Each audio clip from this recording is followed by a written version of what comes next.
Teman-teman, Anda punya kesulitan apapun, doa itu senjata kita. Alat kita mendekat kepada Allah Subhanahu wa taala. Mohonkan dengan bahasa yang kuat, yang lembut. Dan yang ketiga, yang terakhir, sifat doa itu kalau ingin cepat dikabulkan, arahkan pada kepentingan ibadah. Perhatikan Nabi Ayub alaihissalam. Quran surah ke-21 ayat 83 sampai 84, paling kiri sebelah atas. Dan kalimatnya dibuka dengan fathah. Fathah itu dari kata fataha, infitah, sesuatu yang terbuka.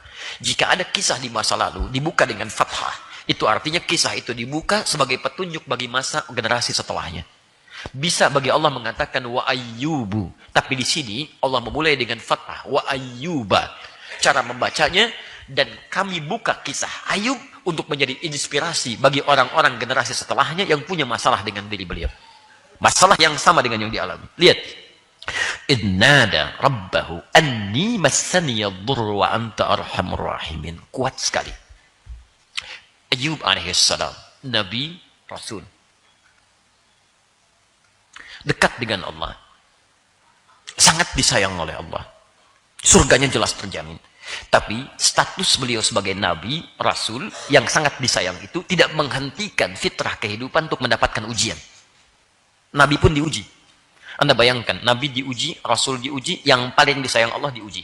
Anda Nabi bukan, Rasul bukan, dan belum tentu Allah sayang Anda seperti Allah sayang Nabi Ayub. Terus Anda nggak mau diuji. Anda siapa? Siapa? Jelas ya? Jadi ujian itu fitrah dalam kehidupan. Justru Anda harus heran kalau selama hidup Anda nggak diuji. Berarti Anda sedang tidak menjalani kehidupan. Cuman Anda merasa hidup. Paham ya? Orang hidup itu pasti dapat ujian. Jadi kalau sehari Anda nggak diuji, berarti Anda harus bertanya, sebetulnya saya masih hidup apa enggak? Jelas ya? Tayyib. Ujiannya dahsyat. Hanya 3 hari, tapi meluluh lantakkan seluruh dalam kehidupannya. Ya. Satu, diuji status kehidupannya dengan harta habis keseluruhannya. Habis, terbakar, hewan mati, dan sebagainya.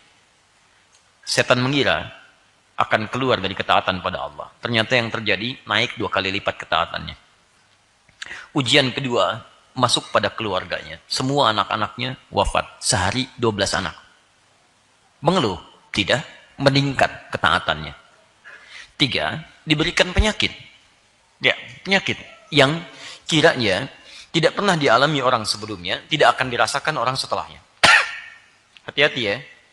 Saya ingin tegaskan, saya belum mendapat riwayat yang valid tentang jenis penyakitnya. Kalau di Quran tidak sebutkan jenisnya, ini artinya bukan untuk dicari jenisnya, tapi untuk diambil hikmahnya. Jadi antum tidak perlu kreatif mengarang jenis penyakitnya. Jelas ya? Nabi Ayub terkena penyakit kulit, kena belatung. Belatungnya banyak lagi. Begitu mau sholat, dicopot dulu belatungnya. Sudah sholat, dipasang lagi. Ada kerjaan. Nggak ada kerjaan. Jelas ya? Tapi penyakit ini tidak diderita orang sebelumnya, tidak akan dirasakan orang setelahnya. Poinnya adalah, lihat baik-baik. Beliau diuji dengan kesenangan, konon 20 tahun. Ujian itu, sakit, anak meninggal, 12, harta habis semua, 7 tahun berlalu. Istrinya datang. Bahasa kita, Pak, mohonlah kepada Allah, sembuhkan penyakit. Istrinya hebat, tidak minta kaya. Coba kalau ibu istrinya jadi istri Nabi Ayub. Mumpung bapak Nabi, kapan lagi jadi Nabi? Masya Allah. Pak, minta sembuh, kaya, plus punya anak lagi. 3, istri Nabi Ayub, karena tarbiyahnya jalan, bahasa kemanusiaannya sederhana, minta sembuh, minta sembuh. Apa jawab suaminya? Kata suaminya, berapa lama kita diuji kesenangan? 20 tahun. Berapa lama kita diuji dengan hal yang kita anggap kurang menyenangkan? 7 tahun. Nanti saja, kalau ujian yang ini sudah sebanding dengan senangnya kita selama 20 tahun, baru saya bermohon kepada Allah untuk disembuhkan. Saya malu.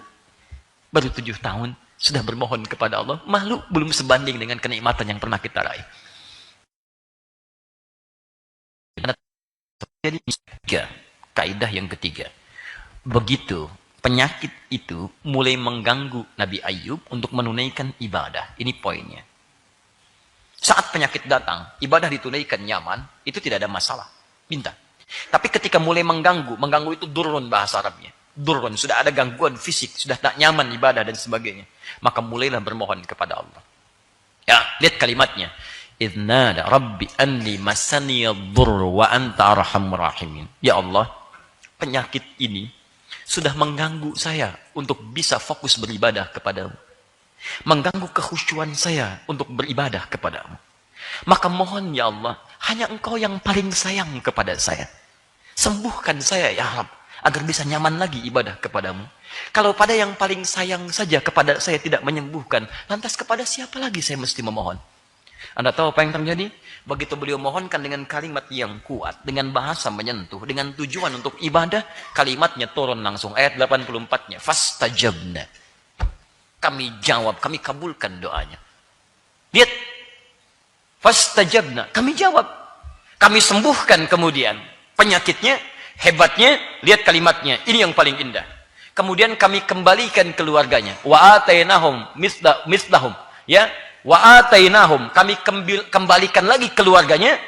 Dan yang paling indah, yang semisalnya. Wa mislahum ma'ahum rahmatan min indina. Wa mislahum ma'ahum. Lihat baik-baik.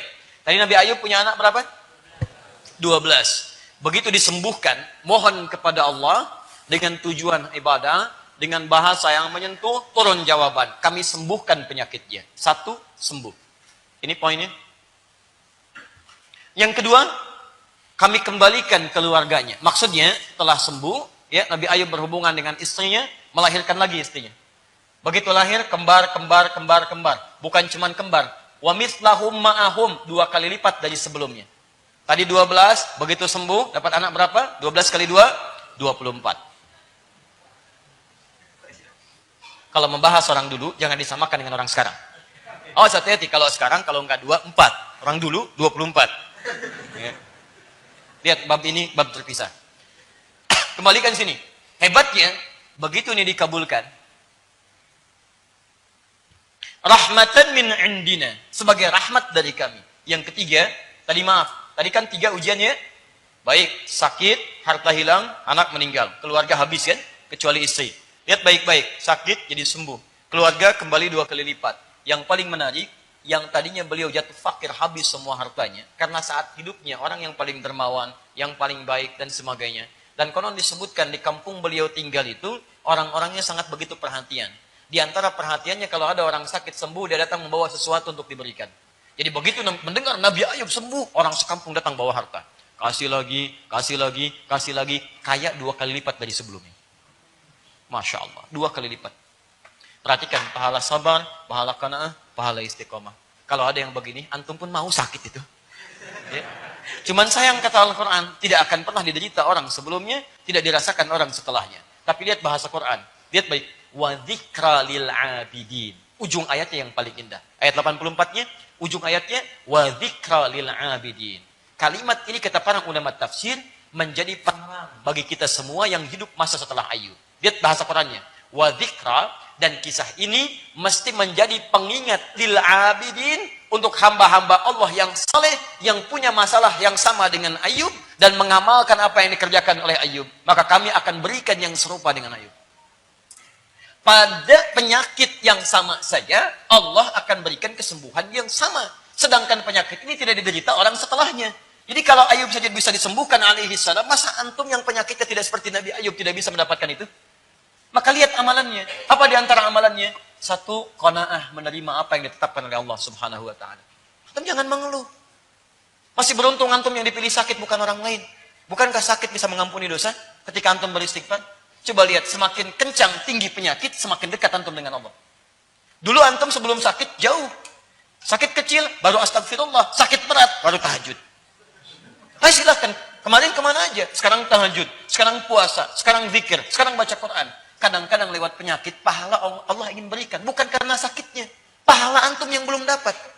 Kalau sudah diberikan sakit luar biasa beratnya juga, dokter sana sini juga belum bisa bermohon, belum bisa memberikan yang terbaik. Ingat kaidahnya ya. Kalau makhluk sudah mengangkat tangannya, itu pertanda dari Sang Khalik, Allah Subhanahu wa taala, agar Anda cepat kembali kepadanya. Jadi kalau semua sudah angkat tangan, sudah hand up semua, give up, itu tanda langsung dari Allah supaya Anda langsung memohon kepada Allah tanpa perantara. Itu poinnya. Karena Allah sedang mencintai Anda. Maka Anda cepat respon itu. Tingkatkan ibadah, tingkatkan ibadah. Bukankah sakit mengampuni dosa? Istighfar. Ada jemaah kita saat pertama saya datang ke Bekasi, diuji oleh Allah dengan penyakit. Ya, padahal baru ikut sekali kajian. Satu dari pramugari, stewardess dia. Ya, Masya Allah. Satu kajian datang, sesi yang kedua beliau tidak ada, kemudian saya menerangkan dalam kajian akhwat muslimat, di belakang ada yang terisak. Kenapa saya bilang? Teman kita Ustaz, masa kritis padahal baru ikut pengajian. Oh baik, Ustaz mohon doa. Insya Allah kita doakan. Kita lanjutkan dulu, nanti di akhir kita doakan. Kemudian mau berakhir, ada semakin kencang tangisan. Kenapa Ustaz? Kami dapat berita, kawan kami sudah dipanggil oleh Allah Subhanahu Wa Taala.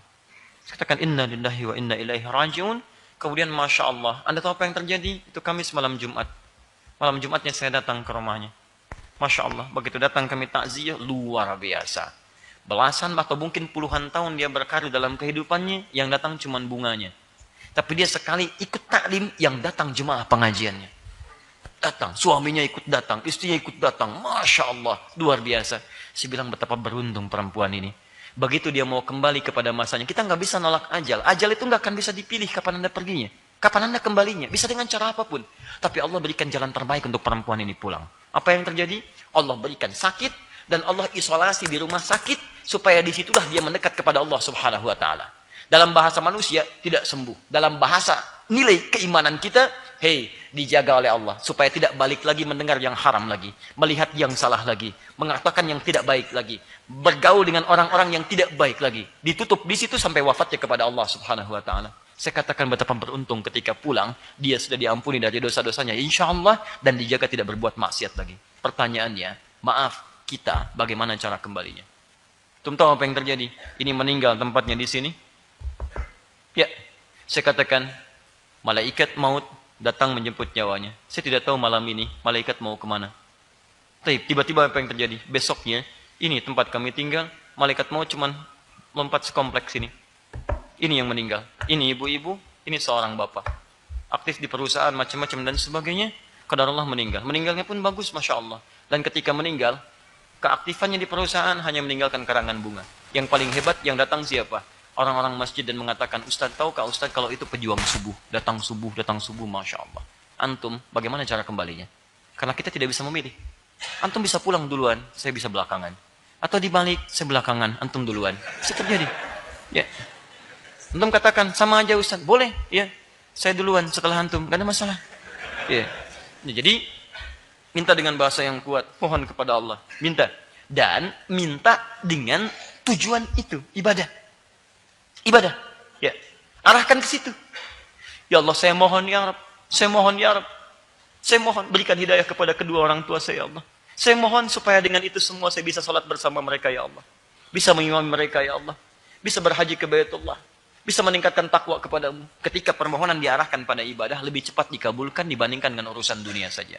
Konsep ini bisa dipakai dalam turunan kehidupan kita. Maaf, antum sering bermohon kepada Allah. Kenapa cuma minta dunia?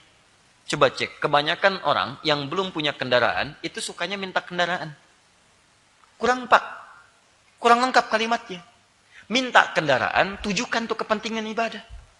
Ya Rabb, PTM jaraknya cukup jauh dari tempat saya, ya Allah. Jalan kaki berat, ya Allah. Datang kajian sudah selesai. Ya Rabb, mohon berikan kesempatan. Jadikan, ya Allah, bagian dari kehidupan saya mendapatkan raihan dari surga. Dengan kendaraan yang mengantarkan saya pada penuntutan ilmu yang baik. Saya ingin merubah hidup saya, ya Allah. Saya ingin hijrah, ya Allah. Saya ingin lebih baik sholat, ya Allah. Saya ingin belajar. Saya nggak minta banyak, ya Allah. Motor. Misal gitu kan. Minta. Dengan bahasa yang baik. Itu biasanya lebih menarik gitu. Ya, dan biasanya lebih cepat menghasilkan suatu kebaikan. Ya, butuh rumah, cari rumah 1 miliar misalnya. Atau taruhlah berapa. Mohon, ya Allah. Saya sudah banyak menunaikan sholat, ya Rabb. Sesuai dengan kuasamu. Sesuai dengan pengetahuanmu. Tapi mohon, ya Rabb. Sampai saat ini saya belum punya kemampuan berzakat dengan maksimal, ya Allah. Mohon sebelum wafat beri kesempatan saya berzakat. Saya tidak minta banyak, ya Allah. Mohon berikan 25 juta saja untuk berzakat. Masya Allah. Zakat berapa persen? 2,5%. 25 juta itu berarti mintanya berapa? 1 miliar. Baik ya? Ya, untuk zakat 25 juta, sisanya beli rumah. Masya Allah. Ayo praktekkan. Sekira malam-malam tahajud semua lagi ya. Minta. Luar biasa. Baik.